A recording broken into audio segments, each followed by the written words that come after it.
FERA est né à partir d'une crise, à partir du tremblement de terre. Et depuis, nous avons compris que tout le problème de ce pays découle directement de l'éducation.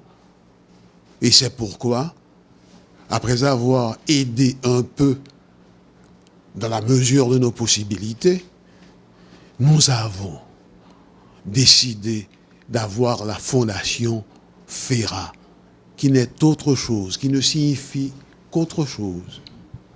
C'est la fondation pour l'éducation et la renaissance d'Haïti. C'est à partir de là que ce pays va pouvoir renaître et retrouver sa dignité. Parce que nous sommes tous frères, nous sommes tous haïtiens, et en fait, dans le contexte mondial, on peut dire que nous sommes des citoyens de l'univers. Vous dites que vous êtes dans l'éducation, plus précisément, sous quelle forme? Et vous avez, enfin, l'organisation a commencé, la fondation, disons, a commencé à partir du tremblement de terre. Elle continue, et qu'est-ce que vous faites maintenant en Haïti, de façon pratique? Ce que nous faisons, nous devons avoir les moyens d'abord. Donc, nous avons des aides qui nous viennent de l'extérieur, et à partir de ce moment-là, nous distribuons dans les orphelinats, etc. Nous avons un programme pour l'école qui n'est pas encore pratiquement élaboré pour sa mise en œuvre. Mais nous pensons qu'au lieu d'approcher la population, notamment la population rurale, au lieu de l'approcher en apportant ce que nous autres, nous avons manqué à un moment donné, il faut plutôt approcher ce monde-là, connaître leurs besoins réels, leurs besoins effectifs, et voir comment, en partenariat avec ce monde-là, on peut justement leur venir en aide et satisfaire leurs besoins. En gros, c'est notre approche, c'est notre philosophie, c'est notre vision. Très bien. Et si je comprends bien, en parlant de l'approche et de la philosophie de l'organisation, lors de nous éducation, c'est surtout orphelinat justement que nous avons aidé, que nous construisons, que nous avons aidé. On essaie précis dans ce sens. On ne peut pas construire sans avoir les moyens. Donc les orphelinats sont là. Et la plupart d'entre eux ont besoin d'assistance. Assistance en nourriture, assistance en vêtements, assistance en habitat, par exemple. Okay. Mais est-ce que FERA baille assistance à orphelinat? Oui, nous donnons cette assistance d'une manière régulière à partir de ce que nous recevons. Voilà.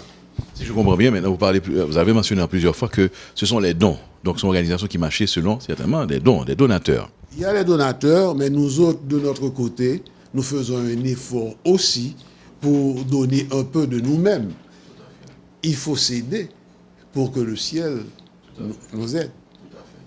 Maintenant, parlons venons-en. Et l'ouragan Mathieu a fait des ravages. FERA est encore sur le terrain et FERA a répondu à l'appel encore une fois. Et de façon pratique, de façon concrète. Et qui action que l'organisation a posée et qui j'en a aidé dans ce sens-là? Nous avons eu l'apport de Diane et Gary Evans. Eux-mêmes, moi je ne comprends pas cet homme. Il est plus que nationaliste. Il est venu au secours des sinistrés avec ses avions et de la nourriture. Et heureusement qu'il était là, parce qu'il a pu atterrir à Dame-Marie et à Jérémie. Et c'est de là qu'on a pu apporter de la nourriture et les acheminer à Jérémie, par exemple, dans les environs de Dame-Marie. Voilà ce qui a été fait. Et que nous pensons que cet homme nous est envoyé par le divin. On a eu la chance de lui parler, c'est extraordinaire ce qu'il fait. Certains de la diaspora, ceux-là qui regardent maintenant, et même du pays, parce que, bon, l'ouragan Mathieu a effectivement fait des dégâts. Est-ce que vous pouvez lui donner une idée de la perspective de positionner les dégâts de Mathieu? Est-ce qu'ils sont réels? À quel niveau qu'on est aujourd'hui? Quelques jours, enfin quelques semaines, presque un mois après On n'aura pas d'estimation exacte. Parce que Mathieu a balayé la presqu'île du Sud. Il y a des endroits qu'on ne peut pas atteindre, même avant Mathieu. C'est très difficile. Donc il suffit que tout le monde contribue, sans penser que c'est moi qui ai fait ceci, c'est moi qui ai fait cela.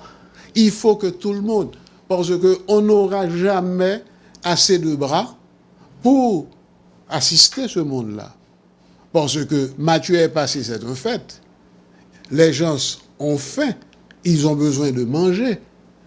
Ils doivent avoir suffisamment de force pour reconstruire, pour retourner à l'agriculture.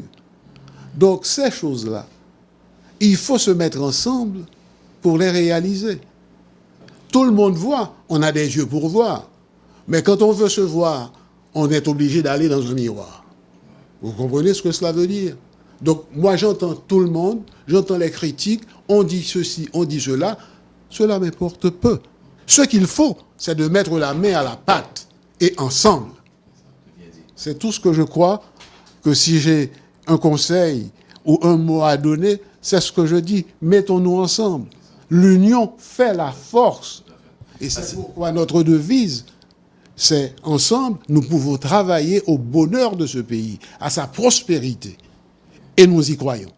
C'est la devise de FERA. Et à ces mots, on peut maintenant s'adresser à la diaspora. Ils vous regardent. Ils sont quelque part à travers le monde. Ils veulent bien aider. Parce que de notre côté, ici à Téléimage, on a des appels de différentes organisations qui veulent aider, ils veulent poter, ils veulent bailler. Qui gens yoka aider FERA, aider pays?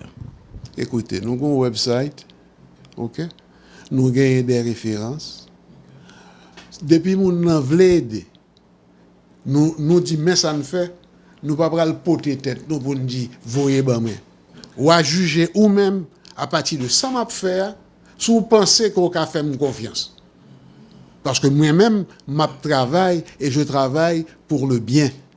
Je travaille dans le respect et dans la dignité. Pour mentionner un qui est important vraiment, parce que nous-mêmes nous sentons ça, nous dans la diaspora, il y a une sorte de crainte, est-ce que vraiment l'organisation ça, nous avons. Et d'ailleurs, on a eu l'expérience après le tremblement de terre, il y a une grosse organisation, grand nom, ça ne pas citer, qui justement faillit à mission, qui s'est aidé. Nous avons comprendre ça. Vous savez, nous autres à FERA, nous en tenons aux leçons du passé. Mais aujourd'hui, c'est le présent. Il faut faire l'inventaire des lieux actuellement et à partir de ce que l'on a comme moyen, continuer à faire une œuvre pérenne.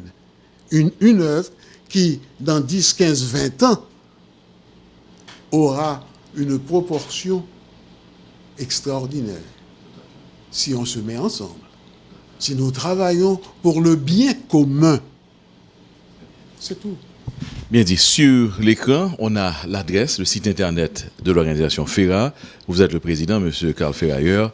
Le dernier mot à ces gens de la diaspora qui sont peut-être de Jérémie, qui sont peut-être de Damarie et qui ont le cœur en train de saigner en ce moment et qui voudraient aider. Notre cœur à nous saigne aussi. Parce que nous avons été touchés moralement, économiquement. Donc, on est sous émotion. Et je vous assure que cette émotion nous vient du cœur. Nous vient du cœur, de ce cœur qui est meurtri, de ce cœur que nous voulons revigorer pour pouvoir aider, mais sans intérêt pour soi-même, mais bien pour les autres, pour le bien commun. Merci, M. Karl Ferrailleur. Je vous en prie. Encore une fois, merci de l'opportunité que vous donnez à FERA de s'adresser à la diaspora et aux téléspectateurs qui suivent régulièrement vos programmes. Merci.